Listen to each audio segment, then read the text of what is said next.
Hello, everyone. Inside today's Locked On Canadiens, the Montreal Canadiens extend Sean Monahan. Is Carey Price set to join the Canadiens front office? And who on the Habs is on the trade bait list around the NHL? All that and more inside today's episode. You are Locked On Canadiens, your daily podcast on the Montreal Canadiens. Part of the Locked On Podcast Network, your team every day.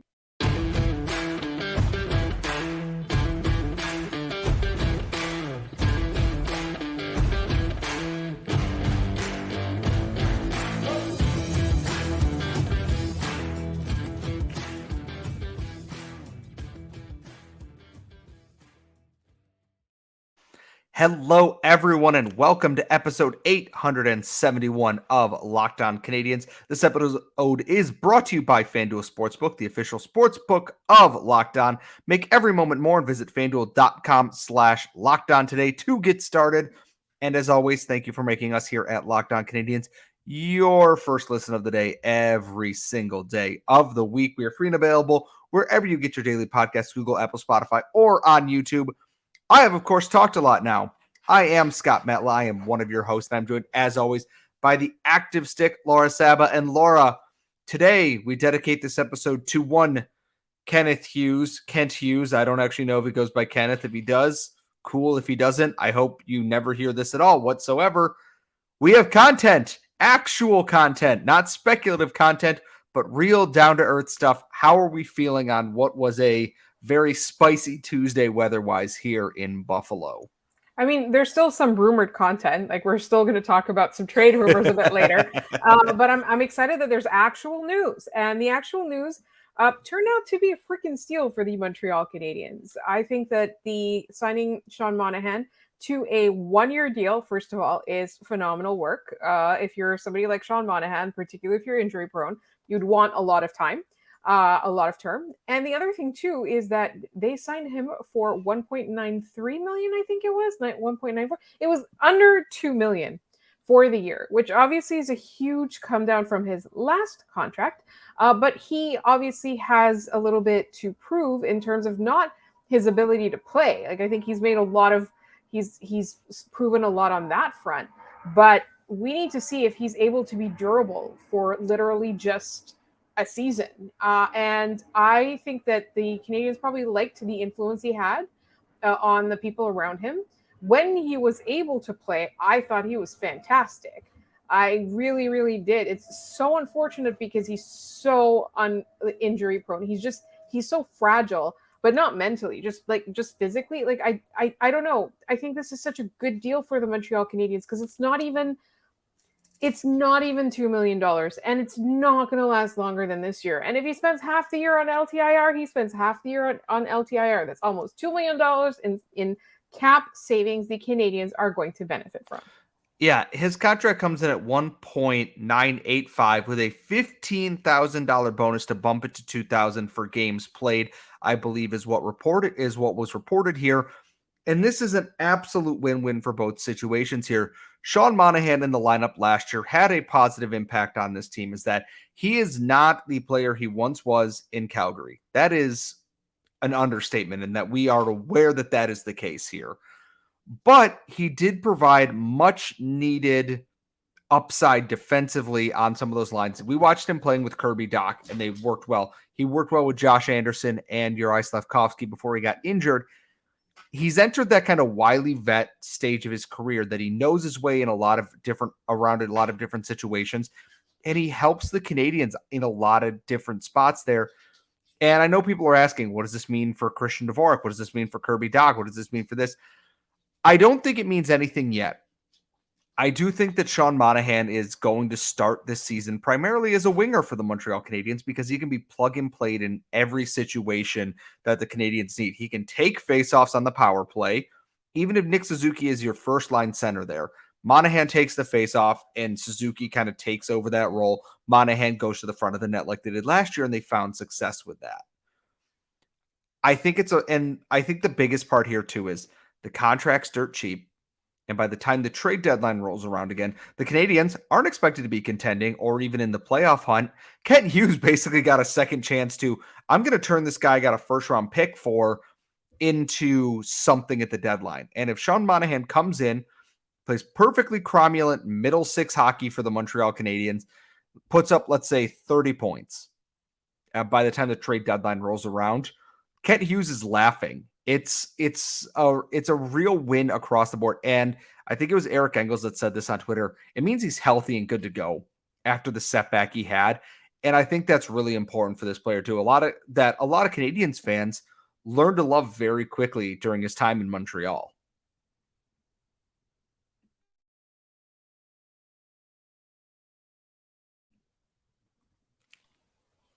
I was on the mute. I was not able to undo my mute button. I'm very sorry, listeners. You said that Canadiens fans learned to love very quickly in Montreal. I adored him as a fan. I don't know what it is that he brought to the team. Like when he was on the ice, there was a level of maturity there. There was also a level of creativity there, but also reliable. Like you just got the sense that he knew where he needed to be and he knew where he needed to go. Now, whether or not he was able to get there is a little bit, obviously he's a little bit on the, let's say a downward swing of his career. But at the same time, I think just for me, I just think that like, you can't lose with this. Yeah, it's a situation where across the board, it all just kind of makes sense. And there were a lot of teams that were apparently interested. I know we were talking with Jay of Locked On Blue Jackets about this, is that there are any number of teams that would love to be able to take a guy like Sean Monahan here and just go, we're going to put you in the lineup in this spot here to just eat up some minutes, help some of these younger guys. And I'm glad that it's in Montreal, especially a team that is, again, going to be on the younger side in terms of some of the people that are here. The Caulfield Suzuki's are leading. You're going to have Slavkovsky in the lineup. You're going to have potentially some of these prospects coming up. You're going to have Harvey Pinard. You're going to have Ylonen. You're going to potentially have a guy like Joshua Waugh playing NHL games this year, not counting even Uri Slavkovsky or Philip Machar. Having someone like Sean Monahan who gets the intricacies of the game here helps alleviate that. And because he was their defensive guy last year, he takes some of that pressure off their shoulders a little bit and allows them to kind of free up their game because he can adjust to the style that they're playing on. He played on the top line. He played as a fourth line wing, as a penalty killer. He did a little bit of everything last year. It's a huge win for Kent Hughes, and he got this out of the way before the draft nonetheless, too. One less thing he's got to worry about. We know Harvey Pinard's probably going to be the next contract in here, a Montembeault extension in July, but I didn't actually expect this to get done so far ahead of the actual NHL draft here. I thought it's going to hit July 1st and maybe he gets re-signed then. They got this done out of the way beforehand. And I think that proves that Sean Monahan was an important piece to Kent Hughes, and he wanted to make sure he got another chance to bring him back to the Canadiens here. At a heavily discounted price. I cannot say enough about this contract because let's just face it. A lot of people are like, oh, don't sign him at all or sign him for under $1 million. You don't go from your current contract to a less than $1 million contract. This is as good as the Habs could possibly get. Like literally, I think they were just like, can we get it in under 2? And they got as close to 2 as possible without being 2. Yeah. And like I said, $15,000 bonus. Like they have the cap space for it. It's not a big deal. It's good. It's good. I don't know what else we can really say about that. It's great to see Sean Monahan back. I know Habs fans and everyone are going to love that this upcoming season here. We're glad that he's healthy. But we move on to a little bit of sadder news. Potentially, Carey Price is moving out of Montreal, and we're going to get into that and some rumored news about that coming up next. But first, baseball season is in full swing, and there is no better place to get in on the action than with FanDuel, America's #1 sportsbook. And that's because right now, new customers get a no-sweat first bet up to $1,000. That's up to $1,000 in bonus bets. If your first bet doesn't win, just go to FanDuel.com/lockedon to join today. Super easy to use FanDuel. Safe, secure. You get paid out instantly. Same game parlays. Every kind of thing you've been looking for. You're going to bet on the Red Sox to beat the Yankees again? You should, because that's what I would do. You don't want to miss your chance to snag a no sweat first bet up to $1,000 when you join FanDuel today. Just go to fanduel.com/lockdown to sign up. FanDuel, the official sportsbook partner of Major League Baseball and us here at Locked On. And as always, please bet responsibly. So today, we're going to shift the news here just a little bit. Carey Price and his family said goodbye to their home in Montreal this morning. Angela Price posted on her Instagram story and on her own Instagram a photo of them leaving their house. It's been known for a while they were building a home in Kelowna, British Columbia, out west, closer to both Carey's family and Angela's family, who I believe are from Washington, if I'm not much mistaken. It was always going to be the plan. They were planning on it being a summer home. And then obviously, Carey Price suffered, his recurring injury, his knee injury, not healing the way that it was. And it became less of a, this is going to be where we go in the summers and the off season, and more of a, I think this is where we are living now. And it is sad that this is kind of how goodbye is happening here a little bit, in that Carey Price, it more or less confirms Carey Price is not going to play hockey again. And we kind of already had that thought already, but getting that confirmation is always a little bit of a gut punch is understating it, I feel like, but it's a lot. Apparently, though, Carey will be back in the city ahead of training camp, but I assume part of that is a formality just to prove that, I cannot play hockey. Please put me on LTIR. Yeah, I think they have to do that. They have to go through that exercise. So he'll be back. And I would assume that he'd also, if he's going to be back before training camp, maybe he'll stick around and do another opening night wave to everybody like he did last time. Or he would be around the office. I mean, the Canadiens did have Shea Weber come by once in a while. And again, it was for the same hoops. Like the NHL kept making him jump through all kinds of hoops to prove that he's injured. And so I'm assuming that Carey Price, this is not the last that we see of Carey Price, but I know there's some rumors going around that he might come back in a front office capacity. So the front office capacity is potentially me projecting a little bit here. And this comes from both Cult MTL and Habs Links on Twitter. The former Habs goalie is reportedly looking into buying property downtown to facilitate an undetermined job with the team. That comes from Cult MTL, and then Habs Links adds on to that. Carey Price's family's officially moved back to British Columbia, but his wife Angela says they are looking at a property in downtown Montreal to facilitate work that they'll be doing in the city during the hockey season. So it sounds like Carey will likely be involved with the Habs still. And my first thought is, are they going to bring him into a front office role? Is he going to be like a goaltending scout or someone they can rely on? And my second thought is, it would make a ton of sense to make Carey Price an ambassador for this team, even if it is. And I want to rephrase this. I don't want to say even if it is.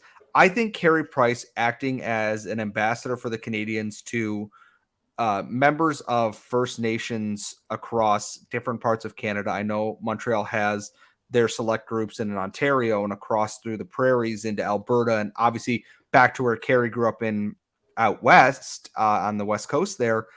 I think putting him in that role allows him to kind of be out of the public eye a little bit in that regard and do something that he loved. And I go back to when he won all those awards in 2015.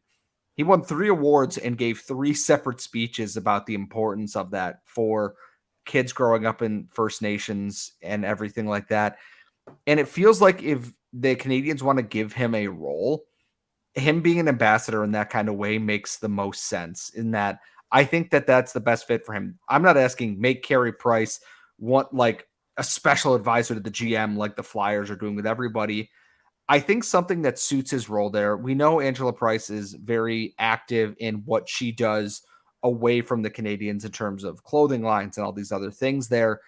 And I think that this would be a very good role. They've been involved in so many things for the youths and underprivileged children that I think Carey Price in that role in the front office is a humongous opportunity for the Canadiens. And I'm hoping that that's what they're pursuing. Right. I think one of the things that I was thinking is him in a marketing type role in whatever way. An ambassador does make sense for that. It's also, yeah, it's true in that Angela has two businesses that she founded in Montreal. Unless you also count the blog as a third business, like she has two clothing lines. And so the blog is obviously, it is a source of revenue for her, and a lot of it is based on relationships that she's built in Montreal with, whatever brands or whatever services and things like that. So it makes sense for her to want to at least also be able to go back and forth. But I think the fact that she said during the hockey season doesn't just go with her line change company, which is very much a hockey related business. I also think that it would mean that Carey Price would also be expected to be back. And whether it's just the Canadiens want him to do appearances, like even if it's just limited to that, that would still make sense. But I personally hope that they give him an opportunity to be a lot more involved for the exact reason that you mentioned. Like, he's a role model to a lot of children, and he's paved the way for a lot of First Nations youth. He also advocates for them, I think, in a way that people actually listen to rather than dismiss or ignore. Like the way that he really champions First Nations kids and their futures is really something that I think would work in any market, like would benefit any market, particularly in Canada. It's definitely something that is needed here. And so for me, like, I think, whether it is work with the team or not, because she said work, right? Like, it could be charity work, it could be philanthropic work. It might not even have to do anything with the Canadiens, but I want it to, obviously continue to use the name of the Canadiens, use the fame and the cachet, I guess, of the Canadiens to further the possibilities and opportunities for First Nations children. And I guess my question here is that if he's coming back and working with the team, I'm curious, and this is not like what the most important part of this should be, but what does that mean about his cap hit and if they're paying him? Like, is the NHL going to look at Carey Price here working for the Montreal Canadiens in some way and go, okay, wait a minute. So you're working for the team and they are paying you, but also you're getting paid by kind of like that Chris Pronger situation where he was employed by one team while being on the Arizona Coyotes roster and everything. That I'm not sure if they cracked down on that or not. And given all the flack they gave Shea Weber about whether or not he could play again and this and that, I'm hoping that wouldn't be the case with this, but it's the NHL, so you never know. I am curious what that means for the status of his contract, because if he looks at this and goes, I am done. I cannot play anymore. I can't. He's not a selfish person, but I also don't know many people who would say, no, please don't pay me $10.5 million this year for any reason. So I'm curious what that would mean for that. And I am hoping that if he were to step down and just retire outright, that he would get a proper like farewell ceremony here in Montreal for that. But I am legitimately giddy about the idea of Carey Price working in this front office for the Canadiens here, even as just an ambassador. And I say just as an ambassador, like that's not incredibly important at some points, but there's definitely opportunities here. And we're going to shift things one more time here because we had to get the actual news out of the way first before we bring it back to the speculation content, because that is what the offseason is. There's two names that we've seen kind of floating around various outlet sources in terms of trade market and everything for the Montreal Canadiens, and we're going to get into those coming up next. We are back here at Locked On Canadiens. Remember, you can follow us on Twitter at LO_Canadiens. Send us your questions at Locked On, not at Locked On, but LockedOnCanadiens at gmail.com. Well, Laura, we are approaching the draft. We are approaching the offseason. And that means it's time for free agent boards and trade rumor boards and all these other things. And there are two names that for the Montreal Canadiens that have stuck out the most, one of which is not surprising and one of which maybe is a little more surprising, but also isn't, if that makes any sense. It does. Sorry, while you were transitioning to this segment, I actually was trying to look up and see if there was cap recapture penalty to do with Carey Price's contract, not to like further the last segment, but I thought maybe they could work out a deal where he retires so he's not actually getting he retires officially. So he's not actually getting the money that's owed to him, but the Canadiens pay it out to him in front office salary. That's what I was thinking, but I couldn't get to it in time. But the two names that you were talking. Can anybody tell that I'm tired? The two names, moving sucks. Don't do it. It are Mike Hoffman and Joel Edmondson, and this comes from publications, some of whom are more dialed in than others. So obviously, Frank Saravalli has extremely well-connected sources, whereas we're not really sure what the fourth period sources are. And that, I'm just being completely honest. Perfectly nice people. I'm just not sure I know or trust their sources, because it's a very hit or miss. Like where Saravalli has a lot more, I don't want to say credibility, because again, that would seem like I am like really, I'm just trying to avoid any conflict with any publications at this point. I think the listeners can get what I mean. Yeah. So Saravalli is saying the Canadiens want to give Hoffman away. So does that mean they're going to package him with picks or prospects just to get rid of the cap hit? I'm curious on that, because it seems like it might just be, we will trade you Mike Hoffman for future considerations. Don't even care what it is. It could be, and just to free themselves of that contract. Because I believe, if I am correct, this is his last season. Let me double check here. I'm bringing up Cap Friendly right now. This is Mike Hoffman's last signed season at $4.5 million. And honestly, if you're giving him away, freeing up $4.5 million going into this season, where maybe you take on a contract to get some more picks and everything out of that, isn't the worst idea here. I am curious what they have to package, because this isn't like Monahans that was truly hampering the Canadiens. They can survive having Mike Hoffman on the roster. They do not need to actually urgently launch this deal off their roster right now. There are potentially a few others that I would say need to be launched off of this first, but that's neither here nor there. But there's going to be a team out there that maybe, even if the Canadiens retain a little salary for the season and use one of their 3 retention slots, that you just get that off your roster, and it opens up a slot for Harvey Pinard, Ylonen, whomever. Maybe it's, someone they draft in the draft this year. Who knows? And I think that isn't the worst thing. The one that we're not surprised by, in the fourth period reporting this on SiriusXM, is the Canadiens are offering up Joel Edmondson. And that doesn't surprise either of us. He has 1 year left at $3.5 million. He's somehow only 29 years old, which feels very weird. Joel Edmondson seems like he should be at least 30-something. Because he gets injured like a 38-year-old player. Yeah. That's why. That's why he feels it, because he has back injuries. You know what I mean? Like back injuries are like 40-year-old people. And honestly, I think that's the reason that I think that this is credible, is just because we know it, because it's been reported all season. I was to say, Joel Edmondson's been available for a trade since like Kent Hughes basically took over the franchise here. This is still the one that I think will get done before the season starts. I would not be shocked that Joel Edmondson will not make it to training camp as a Montreal Canadien. 1 year left, $3.5 million is a very palatable salary.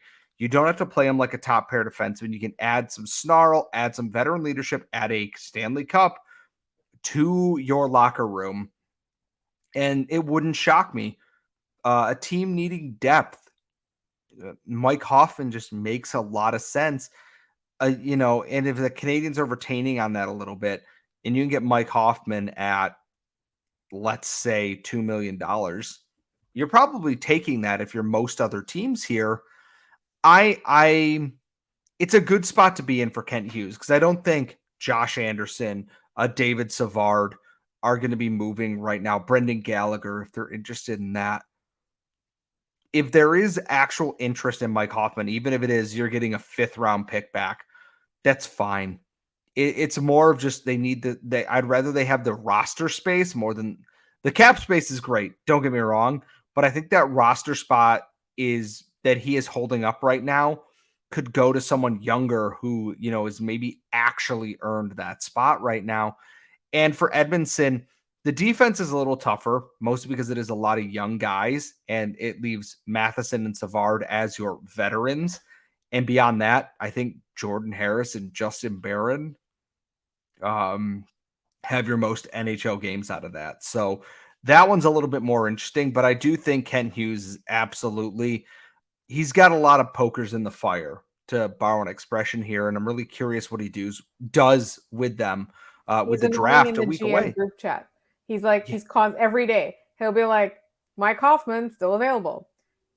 Joel Edmondson, call me. And then every single day, he'll be like, Mike Hoffman, anyone interested? How about today? How about now? How about now? Does anyone want Mike Hoffman? And then everybody's just going to kick him out of the chat.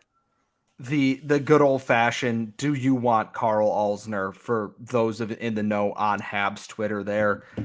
It's an interesting time, and the Canadiens are in good shape cap wise. Like, again, they don't have to jettison salary like Vancouver has to, or like Arizona, which they didn't have to jettison salary. They just bought people out, but there is not an immediate need for the Canadiens to launch anyone out of this organization. The trade deadline is still a thing that exists, where if Edmondson and Hoffman are on the team going into this season, they will be gone by then. Only a couple of months left on their contracts at that point, playoffs looming, needing depth, et cetera, et cetera, et cetera. And I'm sure we'll see other names pop up in here, especially as the draft just slowly crawls towards us next week here, where we will have plenty of content for that. But that is going to wrap our show today. So thank you all for listening. Make sure you're following us on Twitter at @LO_Canadiens, wherever you get your daily podcast, Google, Apple, Spotify. Make sure you're subscribed on YouTube so you never miss a live episode. Ask us mailbag questions too. We're going to be doing the last mailbag before the draft Thursday night when we sit down to record. So get your questions in for that. LockedOnCanadiens@gmail.com if you need that as well. We are wrapping up, folks. Thank you so much for listening, and we will see you all next time.